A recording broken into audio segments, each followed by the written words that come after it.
Hi, it's raining. And I want to talk about Thinking and Growing Rich. I just listened to an audiobook of Think and Grow Rich, and it was like an abridged version, so I have to like put that disclaimer in there. I don't know that I've listened to like the full thing, but I have to say that what I did listen to, I had problems with, and I know that this book has like helped a lot of people, so maybe I shouldn't have problems with it.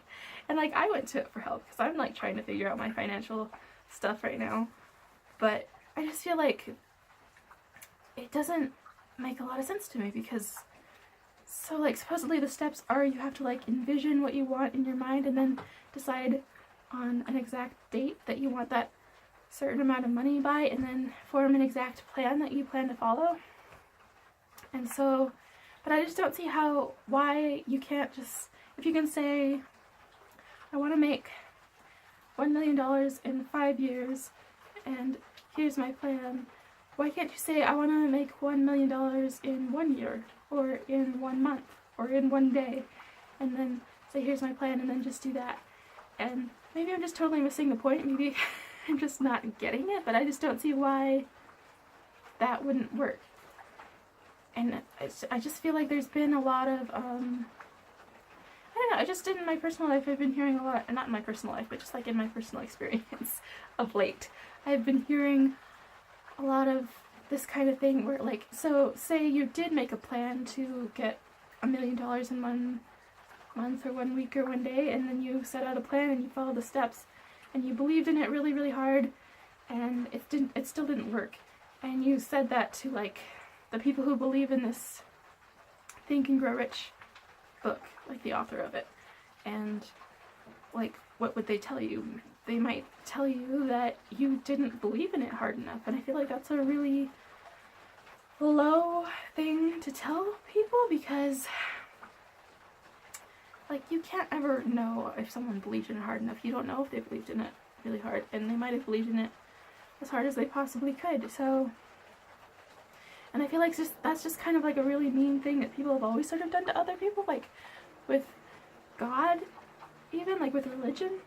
They kind of like say like, oh, so bad things are happening? Well, that's because you don't believe in God hard enough. And it's basically victim blaming, and I don't like it. And I've been hearing, like, in my personal experience, people say stuff like, you know, everyone is living the life that they choose. And that's true of everyone. Like, even people who are suffering, like, the worst horrors and stuff. It's like they chose that. Because that's just the only thing that makes sense, is that they chose that. And that doesn't make sense to me. It sounds like victim blaming because... And the fact is, it's not even biblical that bad things happen because you don't believe in God hard enough. There's a story in the Bible with Jesus where he and his disciples were like hanging out, and they saw, I think, this guy who was lame. He couldn't walk, and I think it was Peter who was like, so what happened? Is he lame because of something he did, because of a sin he committed, or because of a sin that his parents committed? And Jesus was like, neither. He's lame so that like the power of God can be demonstrated. And he went over and he healed the lame man, and the power of God was demonstrated. So like, bad things happen sometimes for reasons that are completely beyond our control or understanding. And so that's just sometimes, I feel like, and so that's what I was kind of thinking about with this whole Think and Grow Rich book, because I feel like the people who it works for, who say in 5 years I want to make $1 million and here's my plan,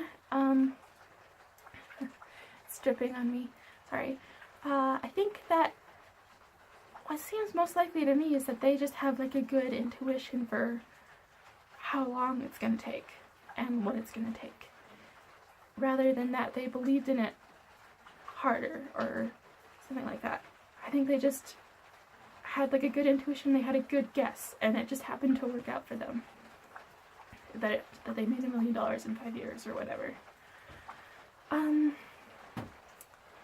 And and I've been watching this guy called Gregory Scott, who does like tarot readings every day, and I kind of got into that from, and I don't think it's stupid to believe in like tarot readings and astrology and stuff. I got into it kind of from the astrology thing, because I've been getting into astrology more and more, and like he also does astrology readings and stuff, so I discovered his videos, and I don't think it's stupid to believe in tarot card readings. I don't think they're always like super duper true for everybody, but he does have a lot of like really wise things to say that I need to hear right now. And like, you know, he talks a lot about how, you know, if you respect yourself and you love yourself, you're not going to work at a job that you're miserable at. And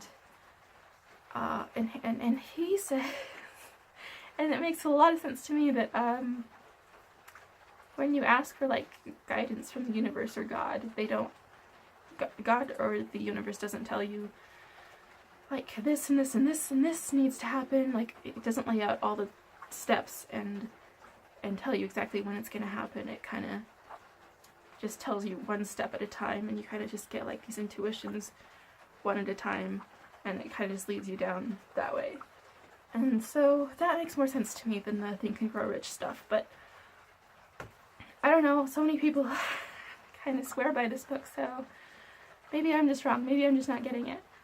But yeah, those, oh, and there were a couple things, like, in particular that the book said that I really took issue with. Like, there was this whole section about how there are, like, these 5 or 6 or 7 main fears that all humans have. And it was trying to, like, give the solution to each one of those fears, as if you can do that, as if there's, like, one solution, like a one-size-fits-all solution for everybody.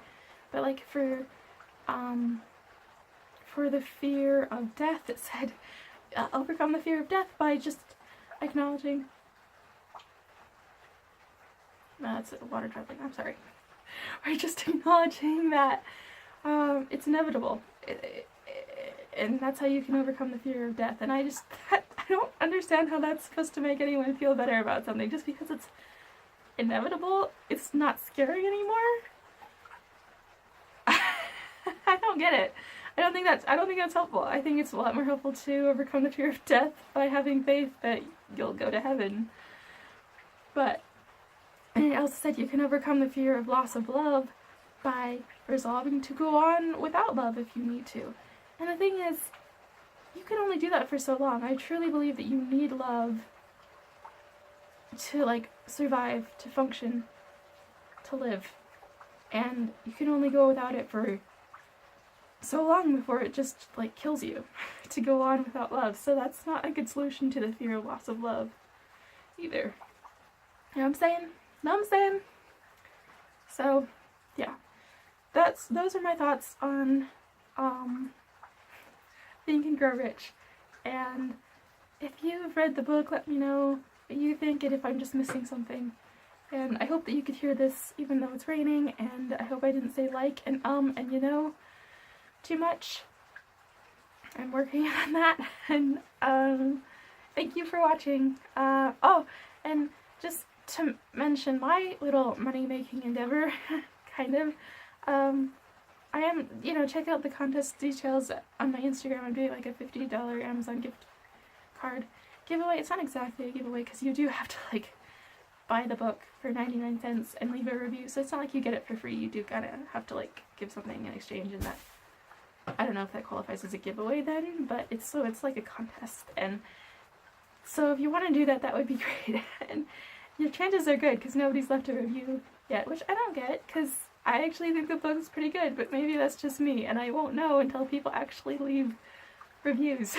So, yeah, check that out if you want to. And yeah, because my Instagram is linked in the description, and it's then the details are in the pictures on my Instagram. Okay, so bye.